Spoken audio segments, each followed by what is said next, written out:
অন্ধকার কবর, 3.5 হাত মাটির ঘর হবে।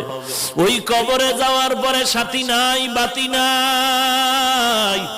আল্লাহ পাকের 2 জন ফেরেশতা প্রশ্ন করার জন্য আসবে। আসার পরে 1 নাম্বার প্রশ্ন, রবের পরিচয় দাও। 2 নাম্বার প্রশ্ন হবে, তুমি ধর্মের পরিচয় দাও। 3 নাম্বার প্রশ্ন হবে, তুমি রাহমাতুল লিল আলামিনের পরিচয় দাও।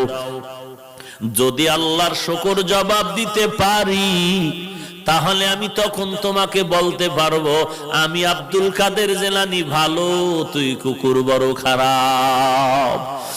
আর যদি ওই প্রশ্নের জবাব দিতে না পারি, তখন আমার কবর হয়ে যাবে জাহান্নামের আগুন। 1টা নয়, 2টা নয়, 70 থেকে 99টা সাপ কবর ভরে যাবে। 2 পার